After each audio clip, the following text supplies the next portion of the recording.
शुक्रिया सर। आप बताएं इसके बारे में, कैसे ये विचार आया राजबाई रोड वाला? और ये मेरी दूसरी यात्रा है प्रदीप जी। विचार आया था 2017 के अंत में, जब 18 में चुनाव आने थे, तो हमने ऑफिस में बात कर रहे थे कि एक कॉमन आदमी का मुद्दा क्या होता है, क्योंकि हम सब पत्रकार हैं, टीवी स्टूडियोज में जाते हैं, आप जैसे लोग यहाँ बुलाते हैं, तो आपको पता होना चाहिए, आप हियर से ना जाए। तो बात चली कि एक कॉमन मैन क्या सोचता है, तो सबसे कॉमन कहाँ मिलेगा, ये बात चली। तो आया जो रोडवेज की बस में सफ़र करता है इस हालत में, वो सबसे कॉमन है, वो सबसे लोएस्ट स्टार्टअप है। तो वो एक शुरुआत थी, प्रयोग में बैठा, तो मैंने उसको राजबाई रोड का शीर्षक दिया। इसका अर्थ था कि राजस्थान पूरा सड़क के द्वारा, और दूसरा अर्थ ये भी निकलता है कि जो सड़क पे निकलेगा राज वही करेगा। जी बिल्कुल।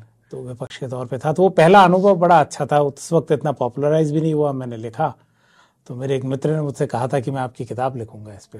तो मुझे अपनी हिंदी और प्रतिभा पे भरोसा नहीं था, तो वो किताब कभी खैर आई नहीं। जी। उसके बाद आपने अमेरिका का जिक्र किया, तो इसी तरह वहां निकल पड़ा। तब उसने कहा लिखो, और जब मैंने लिखा और वो किताब छपी, तो वो हुआ कि यार ये तो वापस रिवाइव की जाए। तो मैंने इस बार दूसरा पड़ाव शुरू किया है। प्रयास रहेगा कि पिछली बार जो चेंजेस देखे उसके अपेक्षाकृत इस बार कितना बदलाव आया है। पर एक मूलभूत बात आपको बताना चाहूंगा, राज चाहे वो रहा हो या ये, जमीनी स्तर पे मुद्दे आज भी वही हैं। जी। रोजगार नहीं आ पा रहा, मूलभूत सुविधाएं जो है, एस्पिरेशंस नहीं आ रही हैं। लोग कई जगह इतने फ्रीबीज दे दिए जाते हैं एंड में कि उनका काम करने का मोटिवेशन नहीं है। मैं कई युवाओं से मिलता हूँ, इतने टैलेंटेड है, पर सबकी एक आस होती है वो एक सरकारी नौकरी। इतनी सरकारें आ गई, बाकी प्रदेशों को देखिए वो प्रॉस्पर करते हैं, हमारे यहाँ इंडस्ट्रीज नहीं आई, सेगमेंट्स नहीं है, हम एक माइंडसेट नहीं बदल पाए। लॉ एंड ऑर्डर एक बेसिक इशू है। नेता वही बड़ा मानते हैं हम जो जयपुर में आवाज और साउंड बाइट दिया जाता है, ग्राउंड पे कोई जाके उनको पूछता ही नहीं है।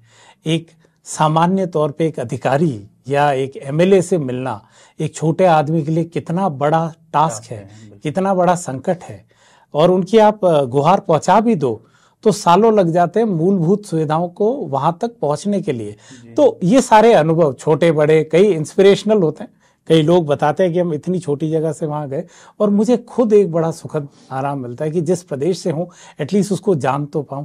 और कई लोग मिलते हैं, तो बहुत ही अलग किस्म का अनुभव है। बहुत ज्यादा बदलाव तो आया नहीं है, पर अब देखते हैं। रोडवेज में लोग किस तरह की बातें करते हैं?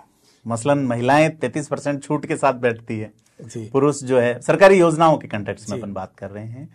क्या लगता है रोडवेज में बैठने वाले लोगों को कि क्या उन्हें सुविधाएं मिल रही हैं, या ये सिर्फ एक ढिंढोरा पीटा जा रहा है? दोनों ही सरकारों के समय आपने रोडवेज में यात्रा रोडवेज में जो बैठता है ना, उसको ये होता है कि आज का दिन मैं सफलता से कैसे निकल पाऊं, और जो मेरे 2-3 मूलभूत मुद्दे हैं वो किस तरह पूरे हो जाएं। अभी एक दिन मैं ट्रैवल कर रहा था, मैं बीकानेर से गंगानगर आ रहा था। नहीं, गंगानगर से बीकानेर जा रहा था, सॉरी माफ कीजिएगा। और जयपुर में एक बहुत बड़ा अनशन था, सारी मीडिया का उस वक्त 11 अप्रैल को। उस वक्त बहुत फोकस था कि क्या होगा क्या होगा, हम सारे लोग डिबेट कर रहे थे। बस में सुबह सुबह लोगों के सवाल थे, क्या सरकारी अस्पताल में डॉक्टर मिल जाएगा? वो डॉक्टर मिल जाएगा तो जो वो जांच बताएगा क्या वो अस्पताल में पूरी हो पाएगी? क्या हम ले पाएंगे उन सुविधाओं का? कुछ लोग कह रहे थे 11 बजे तक पहुंच जाते हैं, वरना डॉक्टर साहब प्राइवेट चले जाएंगे, उससे पहले पकड़ लो तो एक बड़ा संकट।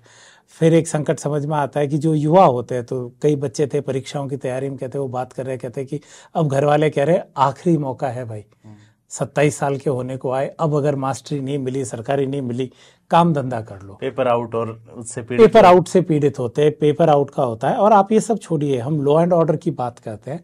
लॉ एंड ऑर्डर में कई पुलिसकर्मी, छोटे लेवल पे जो सिपाही होते हैं, वो आए, वो अपना बयां करते हैं।